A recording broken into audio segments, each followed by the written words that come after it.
Hi, I'm Ray, the Catholic chaplain. Now, during the current pandemic, one of my most watched TV programmes has been A Place in the Sun. It's endlessly repeated on a variety of channels and it offers lots and lots of opportunities to dream about getting away from it all.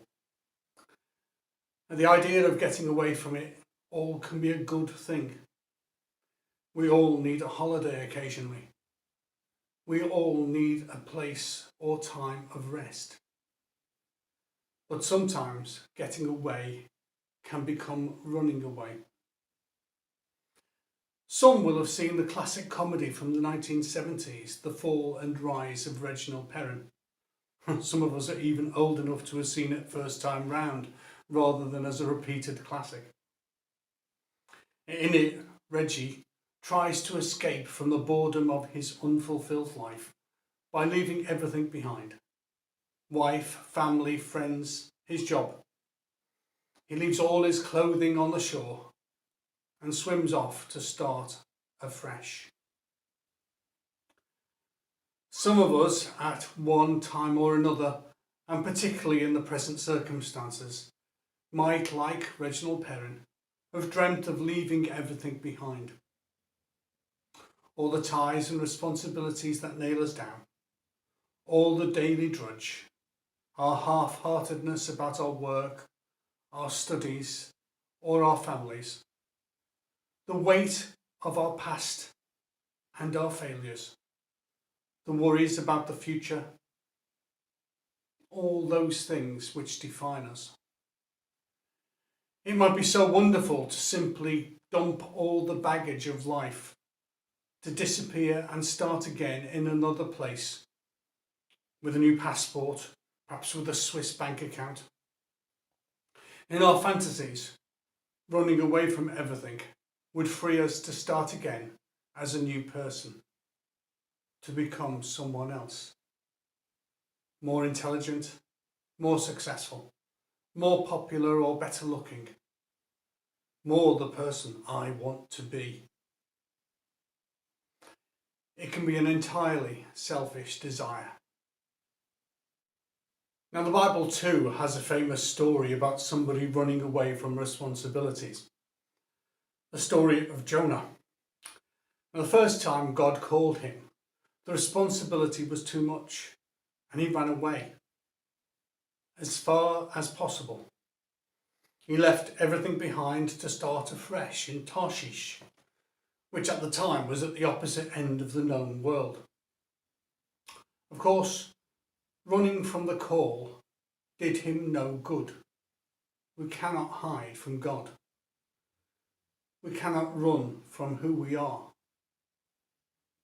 So, having ended up amongst the vomit of a whale, he was called a second time. And this time, he leaves everything to do the will of God. He is God's chosen messenger. And reluctant as he is, through him, the people of Nineveh are called to wear sackcloth and ashes as a visible sign of repentance and are saved.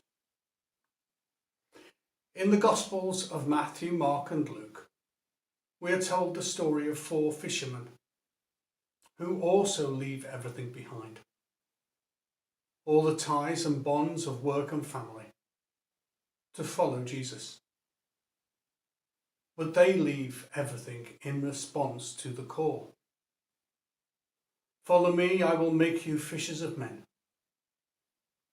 The call of discipleship. A call to discover their God-given identity in a new way. I will make you fishers of men. The call establishes a relationship between what the disciples are and what they are to become. Their ordinary work, fishing, drawing sustenance from the darkness of the sea, becomes a sign of a deeper reality, drawing men and women from the darkness of sin and death into the light of Christ. That which defines them, being fishermen, is not ignored. but becomes the setting of an urgent call to a deeper self-understanding. It is the call of grace. We are each called in the same way, called to know God ever more deeply, and in this to come to a greater self-awareness. And in the end, this is what the call to repentance is all about. Grace does not take us from one identity to another, but opens out a new and surprising depth of our identity in the life of God. Grace perfects us. The disciples leave everything behind, not to escape, but in responding to the call, to discover the true depths of who they are.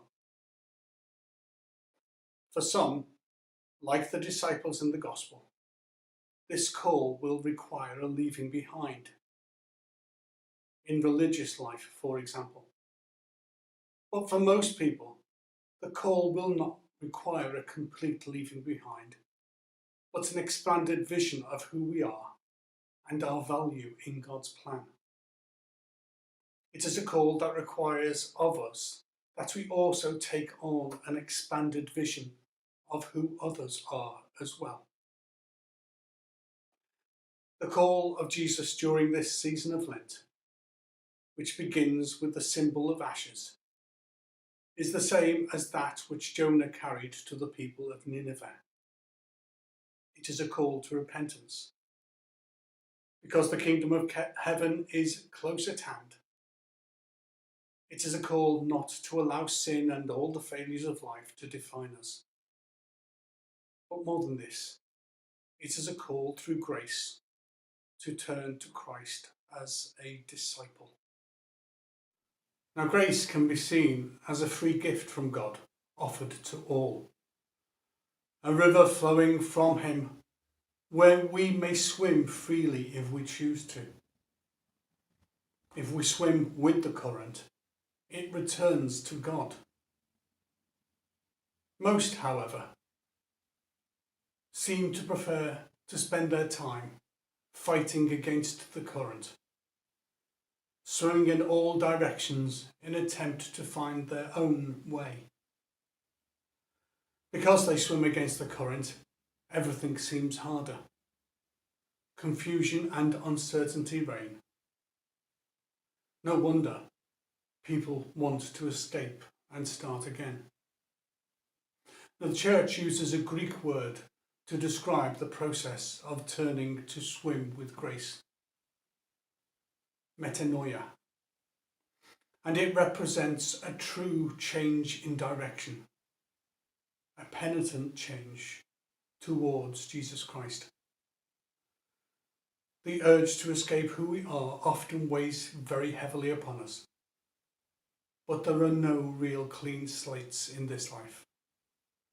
Who we are is ultimately bound up with those who we live with, those who have cared for us or hurt us, with our community, with our work and our pastimes.